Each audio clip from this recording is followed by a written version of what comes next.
Rock the Yahweh. Rock the Yahweh. Rock the Yahawashi. Rock the Yahawashi. Rock the Yahweh. Rock the Yahweh. Rock the Yahawashi. Rock the Yahawashi. Double honor to the apostles, the elders, and salutations to you sincere brothers teaching, intro, and insincerities.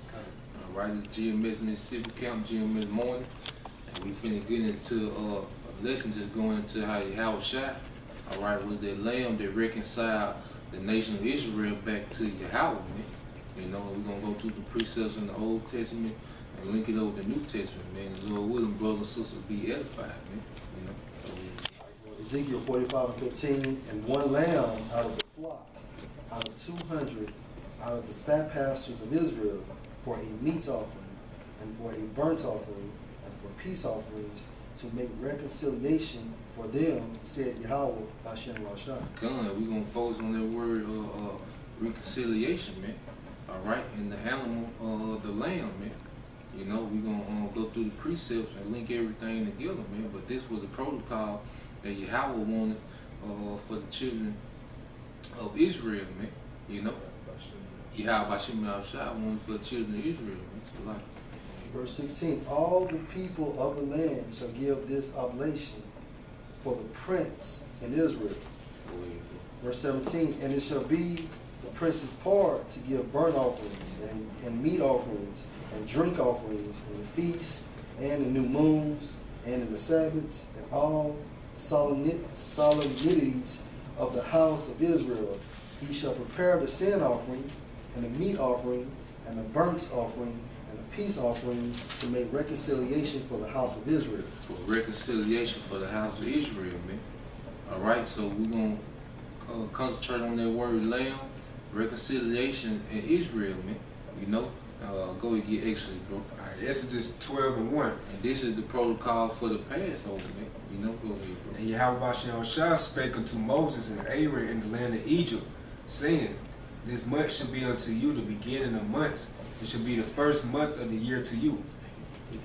Speak ye all unto the congregation of Israel, saying, in the 10th day of this month, they shall take to them every man a lamb, according to the house of their fathers, a lamb for a house. And if the household be too little for the lamb, let him and his neighbor next unto his house take it according to the number of the souls. Every man according to his eating shall make your account for the lamb. The lamb should be without blemish. A male of the first year, you shall take it out from the sheep or from the goats. And to say the lamb shall be without blemish, man. And Yahawashi is the lamb without blemish. All right, go ahead, bro. And ye shall keep it until the 14th day of the same month. And the whole assembly of the congregation of Israel shall kill it in the evening. And they shall take of the blood and strike it on the two side posts and on the upper door posts of the houses where they shall eat it. And they shall eat the flesh in that night, roast with fire and unleavened bread, and with bitter herbs they shall eat it. Eat not of it raw, nor sodden it at all with water, but roast with fire, his head with his legs, and with the pertinence thereof. And ye shall let nothing of it remain until the morning. Get that in Hebrew. All right, so we know that the children of Israel had to have a lamb without blemish, and they had to strike the blood over the doorpost that would have them exempt, all right, from that judgment that was to come into Egypt, man. All right, so we're gonna go into the New Testament, man, and start linking this thing up, man. How this showing Yahawashi, man, how he comes in the volume of the book, man. Go ahead, bro. This Hebrews chapter 10, verse 1. For the law having a shadow of good things to come. The law was a shadow of good things to come, man. All these things, those sacrifices, all right, the lamb without blemish was a shadow of things that was to come, man. All right, go ahead, bro. And not the very image of things, can never with those sacrifices which they offer year by year continually make the comers thereof unto perfect. Come, man. So these year by year sacrifices that Israel was making could never appease Yahweh completely, all right, for the sins of Israel, man. All right. So get 1 Peter 1:18. 1 Peter. All right, if I can make a statement on that, these just was really them sacrificial laws were just a shadow of things to come, man. You know, yeah. 1 Peter 1:18, for as much as ye know that ye were not redeemed with corruptible things, as silver and gold from your vain conversation. So we weren't redeemed with corruptible things, man. All right, like if you pawn something, all right, you doing bad, you pawn something, and then you get back on your feet, you go get that thing back with corruptible things, man. All right, but we weren't redeemed with corruptible things, man. We need a spiritual redemption, man. All right, go ahead, bro. As silver and gold from your vain conversation received by tradition from your fathers, but with the precious blood of Mashiach, as of a lamb without blemish. As a lamb without blemish. All right, and he just said that the sacrifice was a shadow of things to come. Yahawashi, that lamb without blemish, just like it said in Exodus, they had to kill a lamb without blemish, man, and they had to put the blood over the doorpost, man. Go ahead, bro. And without spot. And without spot, you know. So Yahawashi is that lamb without blemish, man. You know, go to John 1:29. I got that word shadow. Go ahead, bring it out, bro. Strong's G 4639. Skiya. And this was shadow when it said it was a shadow of things to come in Hebrews 10. That gets some key definitions. It says shade caused by the interception of light. Say an image cast by an object and representing the form of that object. A sketch, an outline. Right, so that's what that's basically what those that sacrifice of that lamb without blemish was, man. It was just an image cast by an object representing the form of that object. Who was the form of that object? Yahawashi, man. You know, so those sacrifices never was it was never cleansed us of our sins, man. You know, it basically was like it said. It was just it was a shadow of things to come. But you know what that time frame was, though.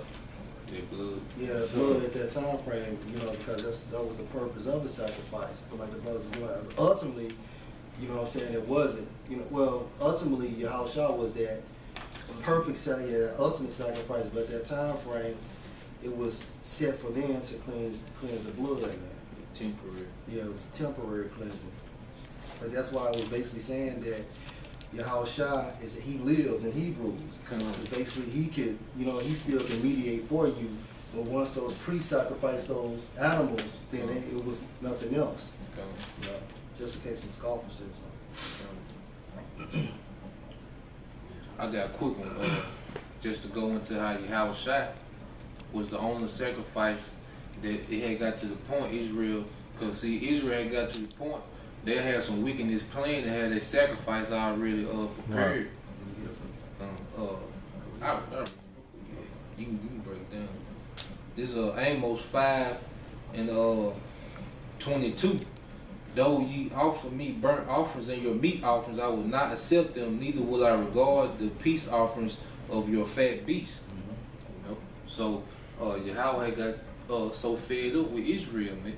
But it was set up before the foundation of the earth, man. So Yahawashi can come and get that preeminence among his brethren, man, because he was the only sacrifice that would appease Yahweh for the sins of Israel, man.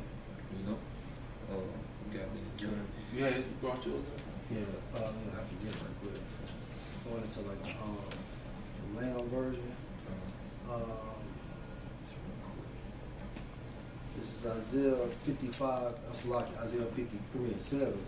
He was oppressed and he was afflicted, yet he opened not his mouth. He is brought as a lamb to the slaughter. As a lamb to the slaughter. All right. This book is symbolic, man, and it's spiritual, man. Yeah. All right. You got to read this book with a spiritual eye, man, or you will miss everything, man. All right. The same lamb that was a representation. It was the same lamb from the Passover was a representation of Yahawashi. We're gonna get the full understanding on that, Lord, with. All right, and the lamb doing their sin offering was a representation of Yahawashi, man. You know, go ahead, bro. And also Isaac. He was a shadow thing to come down Yahawashi. You know, and yet he opened out his mouth. He is brought as a lamb to the slaughter, and as a sheep before her shearers is dumb. So he opened out his mouth. Because when he was getting interrogated by Pilate, you know that and Pilate like, "Are you the king of the Jews?" And he was like, "Thou sayest." All right, but then he got to the point where he stopped talking, man. And Pilate was like, "Don't you know I hold the power of life and death?" All right. So Isaiah 53, all right, was a prophet that Yahawashi fulfilled, man. Being that lamb, man. You know, bring that out of John, bro. Chicago, let me bring one more. Oh, go ahead. This is verse 8. He was taken from prison and from judgment, and who shall declare his generation? For he was cut off out of the land of the living. For the transgression of my people was he stricken. Yes, that's in Isaiah 53 and 8. Okay, so we could, this is the account when Philip talking to the Ethiopian eunuch. He was actually an Israelite. This is Acts 8 and 30, when you jump to the point. And Philip ran thither to him, and heard him read the prophet Isaiah, and said, "Understandest thou what thou readest?" And he said, "How can I, except some man should guide me?" And he desired Philip that he would come up and sit with him. The place of the scripture which he read was this: He was led as a sheep to the slaughter, and like a lamb dumb before the shearer, so opened he not his mouth. Verse 33, in his humiliation his judgment was taken away, and who shall declare his generation? For his life is taken from the earth. You know, so Philip was breaking down Isaiah to the eunuch, all right, who's Israelite foreigner, you know, letting him know, you know, this is talking about Yahawashi. All right, this is the man whose name I'm coming and preaching in, man, Yahawashi. All right, this him. He did that. He fulfilled that. You know, now salvation is open to you Israelite foreigners, man. You know, first to the Jews, then to the Gentile, which was the Israelite foreigners, man. The Yahawashi reconciled, you know, the whole nation, but their blood covered salvation for the elect, man. You know, but the whole nation gonna come in through the offspring of the elect, man. All through what Yahawashi being that lamb without a blemish, man. Go ahead, bro. It's John 1:29. The next day John said, Yahawashi coming unto him and said, Behold the Lamb of the Most High, which take away sin of the world. The Lamb of the Most High to take away sins of the world, man. And they're not talking about the whole planet, man. It's talking about the world of Israel. Get the word world right there. It's the same world that's in John 3:16, man. You know, the Most High so loved the world, he gave his only begotten Son. They were talking about the world of Israel, man. That's the same world. He came to take away the sins of the world of Israel, man. You know, the cosmos, man. Yeah, that's right. The word is cosmos in the Greek for world. Right. It says, an harmonious arrangement or constitution, order, government. All right, and Israel was a government under the laws of Yahawashi, man. All right, that harmonious arrangement, man. All right, that's the lamb that he was coming. That's the nation. All right, that Yahawashi was their lamb without blemish for, man. How could he be a lamb without blemish for the other nation when they didn't have those sacrificial laws that we had, those sacrificial laws that we had? So it's impossible for Yahawashi's blood to cover the other nation, the heathens, man. All right, get Romans 5. Go ahead, bro. Okay. Everybody got precepts. I was gonna jump down to this John 1 and 34. It said, and I saw and bear record that this is the Son of the Most High. Again, the next day after John stood and two of his disciples, and looking upon Yahawashi as he walked, he said, Behold, the Lamb of the Most High.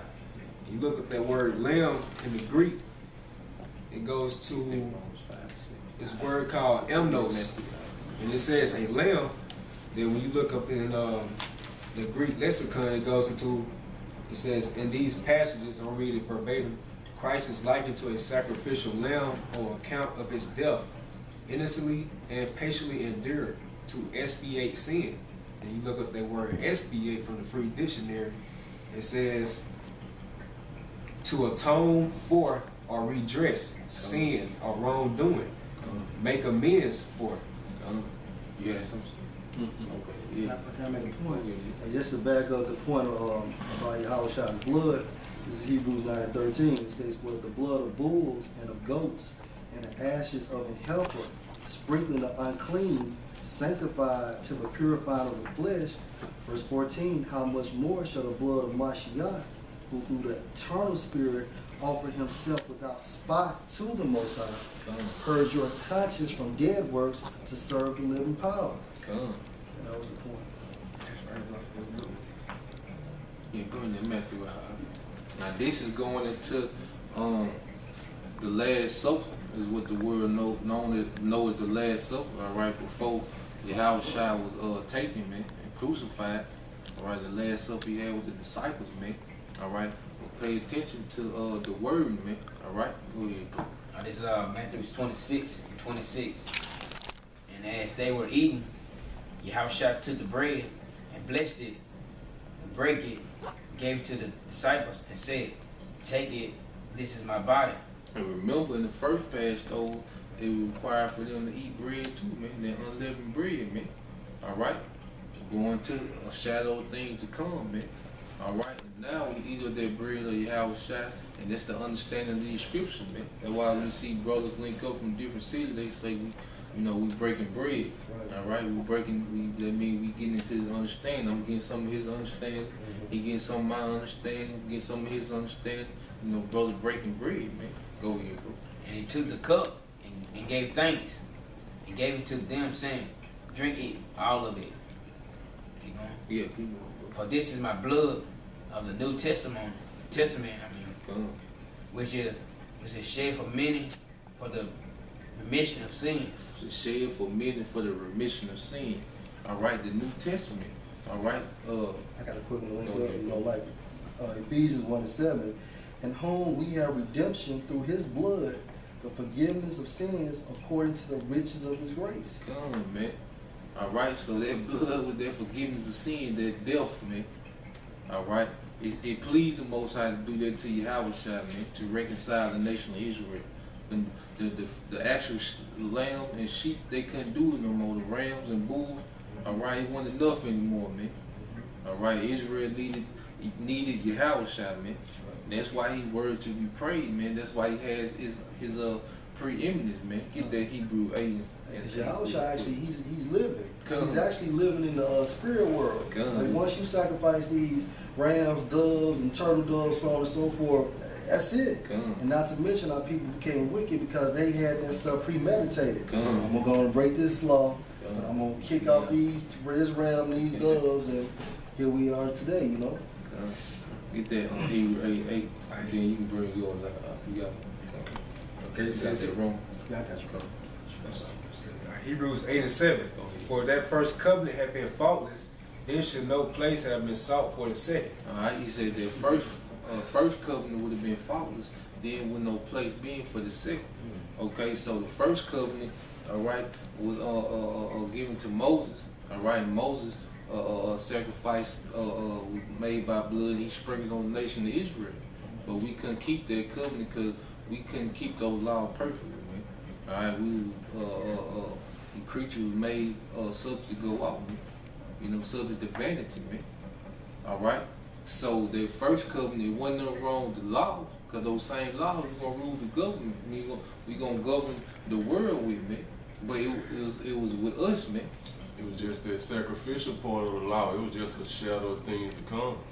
Going back to that scripture in Hebrews 10, that ain't make us perfect. Because like I said, you'll steady be remembering your sins, man. But when you have a shot, he gonna justify us. He gonna make us perfect, man. Because when you got a shadow or something, that shadow not real. Going back into that definition, when light shine, like I'm looking at the brother's shadow now, that ain't actually him. That's just an image, but it's the brother. So that sacrificial law, it was just a shadow of things to come, which Yahweh by Shem Yahawashi knew that he had the perfect time for Yahawashi to come, man. But everything had to play out in its fullness. Going to, like you always bring out, how it behooved them. Come. Come. Verse 8. For finding fault with them, he said, Behold, the days come, said the Lord, when I will make a new covenant with the house of Israel.